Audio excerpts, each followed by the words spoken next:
I think one of the most important things you can invest in is books. I'm a big fan of books, um, and I want to talk about that very briefly. If you walked up to me and you said, I have a great dream, I want to be a neurosurgeon, I want to be a president, I want to be a great lawyer, I want to be a great accountant, I want to be a successful, very successful businessman or woman, whatever you might choose, whatever that dream is.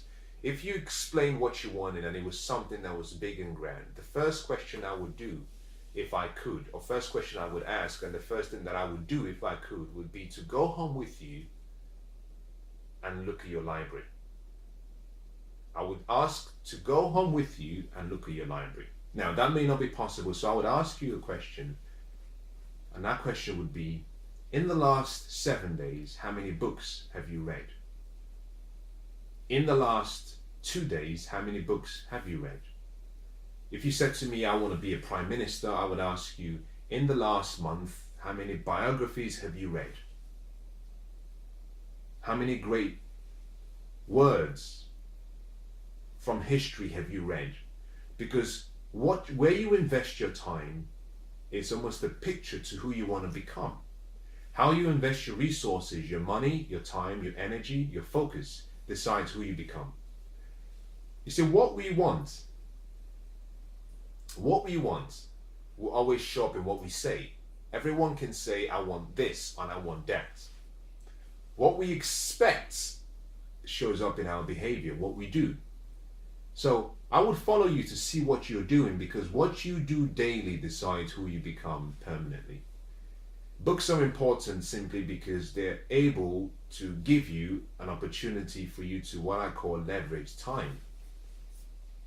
I believe that the opportunity to learn through someone else's experience in a time frame that is only a fraction of what it took the person to do and study and learn, I think is a rare gift. We have 7,000 years of recorded history, and in that period of time there's been so much great writings, biblical writings, writings from the Bible, the Quran, the Tao Te Ching, from the books from Buddha, from great philosophers, Socrates, Confucius, all these great minds, William James, philosophers, theologians, scientists, and normal people who've achieved a level of success that we still look at now and we awe at. We've had all this great knowledge around. The question is, why are we not more successful than we are right now? And the reason is simply that, if you want to be successful, you have to make a study of success. If you want to be healthy and happy, you have to make a study of happiness and health. If you want to be wealthy, you have to make wealth a study. The problem we have is that people are not studying what they want to experience in the future. It has to become a study first, then it becomes a practice, then it becomes an act, then a habit, then it becomes a lifestyle. So I would ask you what books you have in your library, because what you have in your library gives me a picture as to how much interest you have in that area. But make no mistake, let's not be naive. Buying books and buying information does not lead to wisdom, and it doesn't lead to transforming your life. It doesn't. You have to be disciplined enough to read what's in those books. But more importantly, you must have the smarts to apply what you've read. There are 3 stages of the whole process. One is information that comes from the books you read. Knowledge is acquired through information. If you buy a book, you're simply buying information. When you gather that information, it becomes knowledge. That knowledge you have is still not very useful, because that knowledge has to be understood. You have to understand the knowledge, and that means you have to invest time in studying it.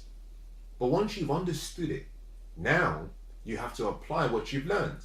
And that is where you go into the area of wisdom, the ability to apply the correctly learned knowledge of the truth in a way that solves the problems that you have, but also in a way that creates value for other people. That is what life is all about. That's what reading should be. It's a cycle. You cannot just read and say, I know. And interestingly, I would also say to you, if you said to me, I want to be successful, my question would be, in the last 12 months, how many books have you read more than 4 times? Why? Well, it's very interesting. And we live in a time when people are really encouraging reading a lot of books.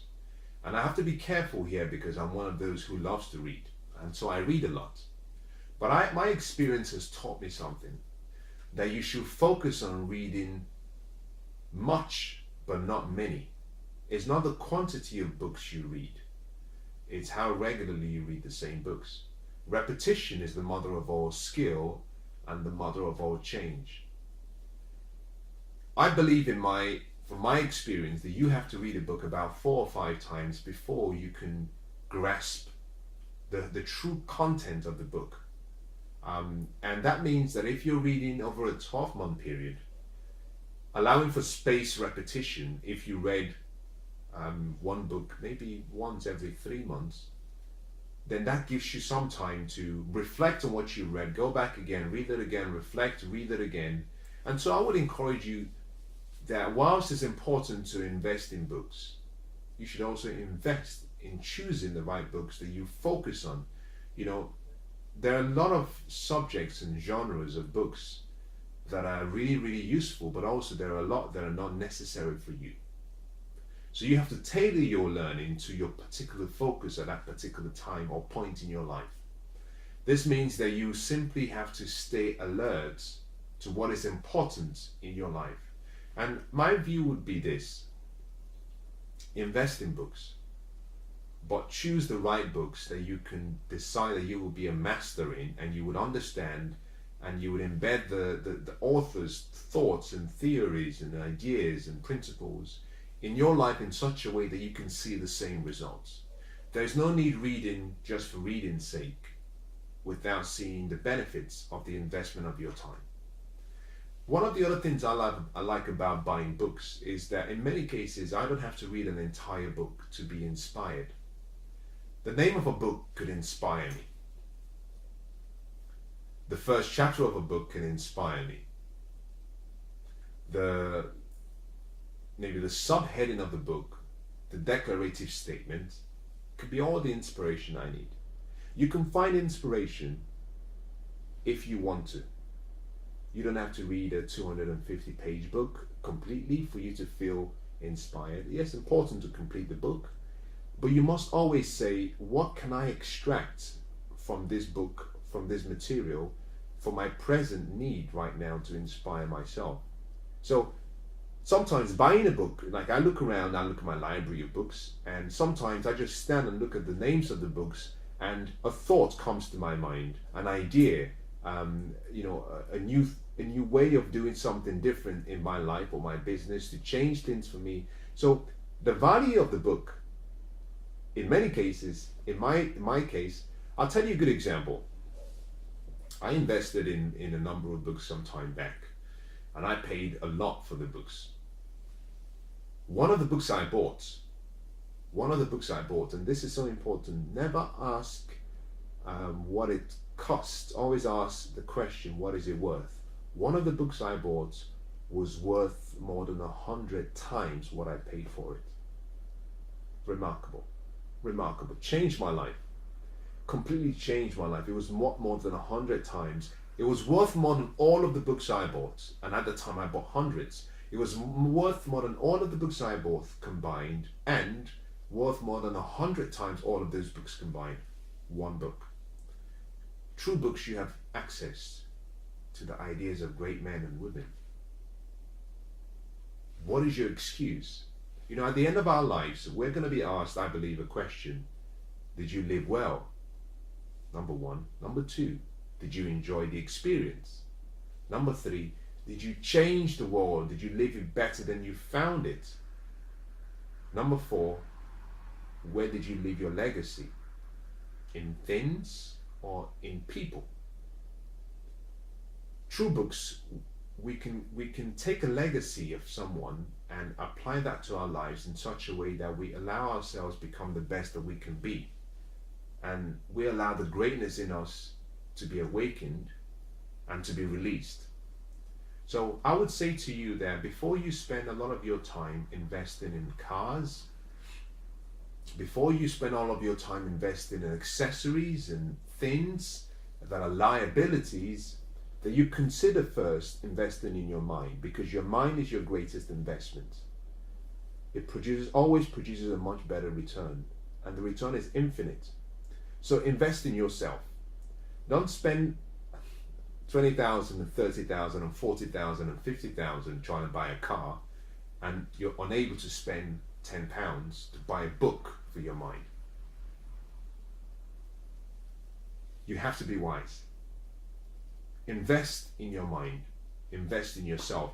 Now, if your excuse is, well, I don't like reading, I understand.